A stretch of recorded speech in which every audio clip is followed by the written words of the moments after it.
مين بقى هو الموظف العام في نظر القانون، وهل بيختلف مفهومه في جريمة الرشوة؟ الموظف العام بيختلف مفهومه من الشارع الجنائي والشارع الإداري، أو مم. المشرع الجنائي والمشرع الإداري. في القانون الجنائي وفي شأن جريمة الرشوة تحديدا، المشرع الجنائي لم يعتبر المفهوم الإداري للموظف العام. بمعنى إيه؟ القانون الإداري لما عرف الموظف العام جعله كل شخص مكلف بخدمة معينة في مرفق من مرافق الدولة بشكل دائم ومستمر. لكن المشرع الجنائي هو أطلق هذا المفهوم وتوسع فيه إلى أبعد حد، وكان غايته من هذا التوسع هو مكافحة الاتجار بالوظيفة العمومية بكل أشكالها ومجابهة التدرج والانحرافات بالسلطة العامة. مم. فمفهوم الموظف في القانون الجنائي أطلق، أو المشرع الجنائي جعله كل من هو مكلف بخدمة عامة. مم.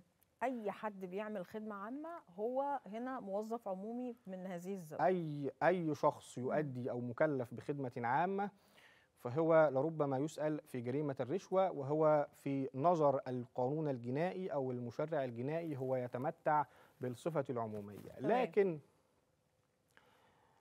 الوظيفة العمومية في هذه المسألة، يعني إحنا لو طبقنا المفهوم الإداري للموظف العام على المفهوم الإداري للموظف في القانون الجنائي، مم. هيتضح إن أنا ما عنديش جريمة رشوة. مم. بمعنى إيه؟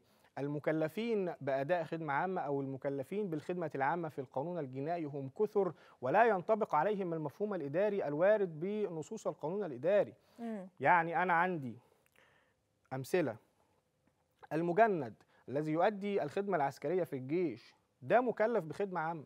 صحيح. المقاول الذي يتعاقد مع الحكومة في شأن إبرام أمر معين، إما إن كان هندسيا أو مدنيا وما إلى ذلك، على الرغم أن هذا التعاقد هو تعاقد مدني، وعلى الرغم أنه يخضع في شروطه وبنوده إلى الشروط الفاسخة الصريحة والضمنية والاتفاقات المدنية وما إلى ذلك، مم. إلا أن المشرع الجنائي اعتبر هذا المقاول في هذا التعاقد هو مكلف بأداء خدمة عامة، على الرغم أنه هو مش موظف. على صحيح. الرغم ان انا لو طبقت عليه مفهوم الموظف الاداري، الراجل مش موظف، مم.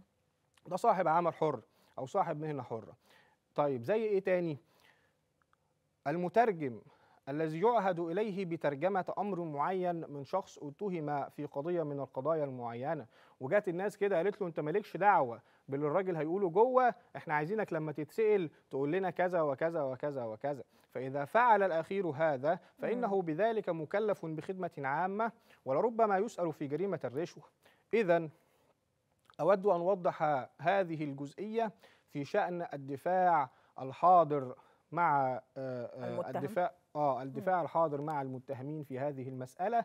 إذا ما كانت النيابة أسندت الجعل المادي المجرم في شأن جريمة الرشوة إلى المتهمين على اعتبار أنهم مكلفين بخدمة عامة، فلا بد وأن نقف عند من هو مصدر هذا التكليف، وهل صدر هذا التكليف ممن يملكه قانونا أم لا، لأن هذه نقطة جوهرية محورية في شأن إسناد التكليف، وهل صدر ممن هو مختص به قانونا أم لا.